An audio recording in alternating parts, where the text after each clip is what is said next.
vidéo, j'espère que vous allez bien. Et pour cette imitation légendaire, biceps bleu juste dans toutes ces vidéos. Bon, je vais pas t'expliquer l'histoire qui est en train de se passer en ce moment sur les réseaux sociaux entre Juju InShape et Thibaut Vizcaya. C'est la merde, t'as compris. Tout simplement parce que personne ne sait vraiment ce qui se passe. Et deux, vu le buzz que ça fait sur les réseaux sociaux, t'en as forcément déjà entendu parler. Et si t'as vraiment pas de chance, t'as peut-être même déjà entendu Juju chanter. Ah, recontextualisation tout par un tweet de Thibaut. En vrai, soyons honnêtes, Juju Vizcaya, sans moi, elle n'aurait jamais été connue. Je sais pas ce que t'en penses, on débat de cette question-là, mais oui, moi aussi, je suis complètement d'accord, on va le montage.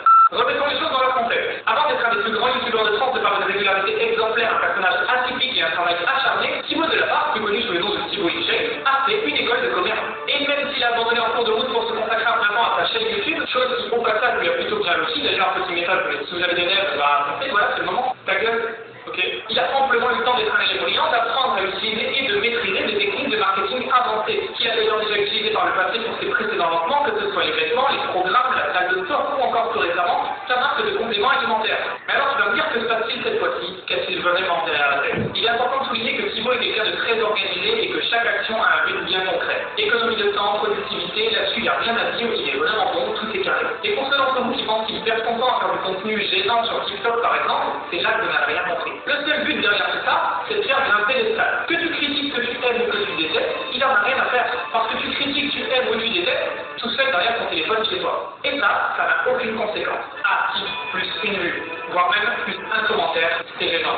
C'est gênant, mais t'as bien un commentaire. Aurais-tu écrit ce commentaire ou envoyé la vidéo à un de tes potes, ce qui compte pour un partage, si cette vidéo avait été normale et non pas gênante? Je te laisse réfléchir 2 secondes là-dessus. 1, 2, merci pour ton commentaire. En générant un maximum d'interactions, de commentaires et de partages sur les différents réseaux sociaux, ils nourrissent les algorithmes de ces différents réseaux sociaux.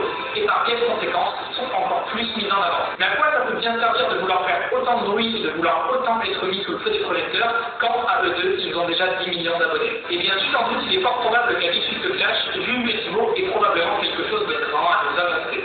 Ou à nous vendre. Et dans ce cas-là, en marketing, on parle de lancement orchestré. Pour faire simple, ça veut dire que tu as prévu la sortie d'un produit ou d'un service à une date définie et que le but du jeu, c'est de faire un maximum de bruit autour de toi pour que tu génères une interaction supérieure à la normale. Et comme on dit, il n'y a pas de fumée sans feu. Même s'ils font tout pour te faire penser comme faire à travers une omniprésence sur les réseaux sociaux et beaucoup de stories pour créer de la proximité, ces personnages publics ne sont pas tes amis. Toi, tu les connais. Pas eux. Et ce qu'on a souvent tendance à oublier à travers notre surconsommation de réseaux sociaux, c'est que derrière ces personnages publics se cachent des entreprises. Et je te fais pas un dessin, mais une entreprise, elle s'en fiche que tu cliques sur j'aime. Une entreprise, elle veut juste que tu deviennes son client. Maintenant, je pense qu'on est nombreux à penser à la même chose, mais je vais t'expliquer selon moi pourquoi cette histoire est-elle fausse. Premièrement, si la rupture avait été réelle, elle aurait probablement été silencieuse. Parce que quelles que soient les conséquences d'une séparation, après plus de 3 ans de relation, t'as forcément des séquelles et t'as forcément quand même un respect envers l'autre, peu importe ce qui s'est passé. Et logiquement, c'est dans tous les états possibles, sauf, je te laisse réfléchir, sauf celui d'écrire une chanson. Et encore moins une chanson visant à clasher ton ex-partenaire publiquement devant des millions de personnes sur les réseaux sociaux. S'ils venaient à se séparer un jour, ce qui n'est pas impossible, ce sont des êtres humains comme toi et moi. Ils auraient tout intérêt à le faire dans les règles de l'art en étant respectueux premièrement l'un envers l'autre, et deuxièmement envers leurs abonnés, car ils sont là pour se divertir et absolument pas pour écouter leurs problèmes de cœur. Ça n'aurait strictement aucun intérêt d'exposer publiquement tout ça. Et ils le savent. Sans parler de toutes les stories publiées mutuellement que je te mets maintenant à l'écran. S'ils étaient vraiment en froid, ils ne se seraient jamais envoyé la balle comme ça. Thibaut est certes au fond de lui un grand enfant, mais il est bien suffisamment intelligent pour ne pas exposer son mal-être devant des millions de personnes. Puis entre nous, mettre en story un compte à rebours qui fait la promo du clip de Justine. Voilà, je te laisse mesurer le niveau d'intérêt d'envoyer tes propres abonnés sur un clip qui va être destiné à te clasher toi. Mais c'est là que le doute se noie un peu plus et que c'est un véritable coup de génie.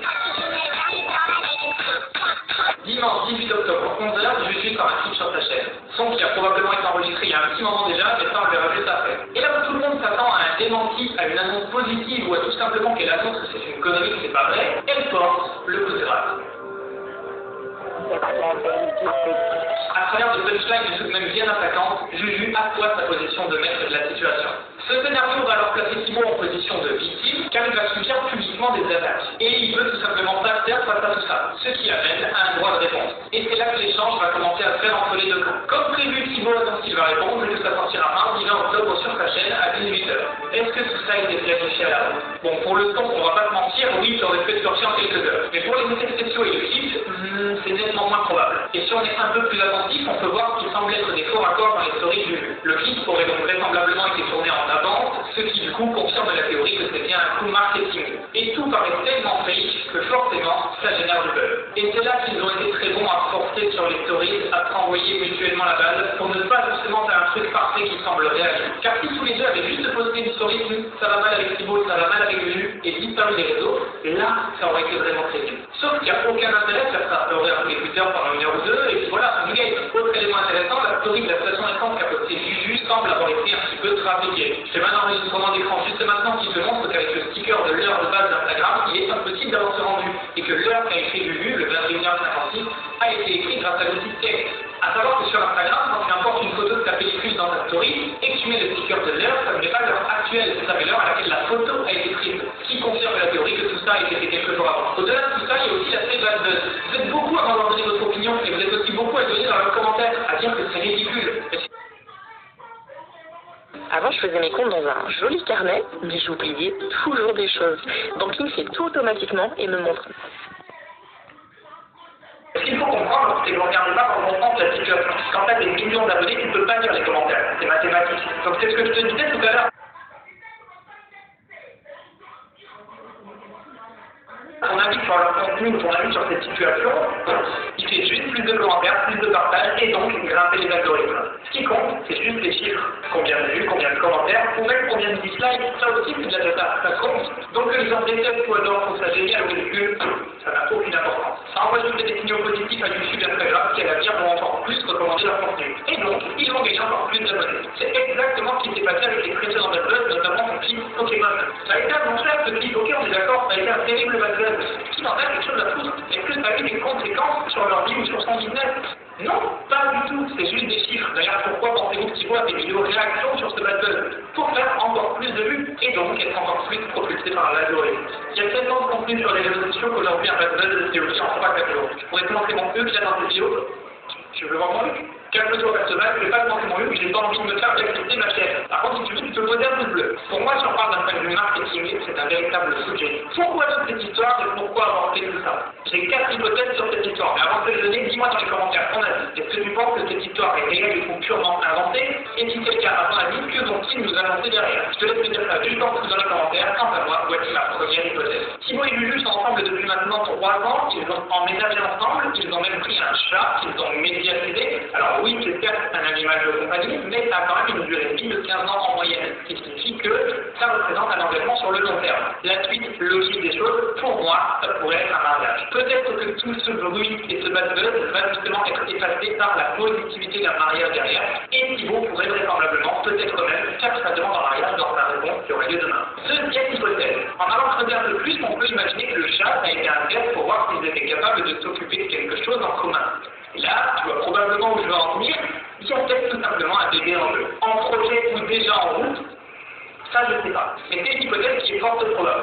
Mais si c'est le cas, on n'a pas fini de voir Baby in Shape avec les biberons et leurs métèques sur TikTok. Hypothèse numéro 3. On revient sur la théorie du lancement orchestré qui signifie que pour faire tout le bruit, il y a forcément quelque chose qui va se lancer derrière. Autrement dit, un nouveau produit ou un nouveau service. Peut-être des nouveaux vêtements, peut-être une salle de sport grand public, peut-être une plateforme de coaching en ligne, ou peut-être encore le projet dont vous parlez lui dans une story. Tu constates que la mesure n'est même pas dans les hypothèses parce que, comme je l'ai dit, il n'y aurait aucun intérêt à médiatiser tout ça si c'était vrai. Mais il y a quand même une quatrième hypothèse, celle de la corde de sportif. Si on revient quelques semaines en arrière et qu'on regarde dans la statistique YouTube, ils sont dans une fibre. Et pour retard par l'étoile et massivement partagé, rien de mieux qu'accoler à l'hélicoptère. On lance un nouveau drama romantique médiatique avec 2 personnages super influents. Évidemment, effet boulonnet, tous les copains de youtubeurs et influenceurs vont prendre parti pour Juju et ou pour Thibaut, et donc vont partager à leur tour tout ça, et boum, on a un drama médiatique à l'échelle nationale. Attends, ça veut dire que là, en étant conscient de tout ça, je suis aussi en train de leur donner de la visibilité avec cette vidéo. Bordel, mais ils font fort! C'est du génie!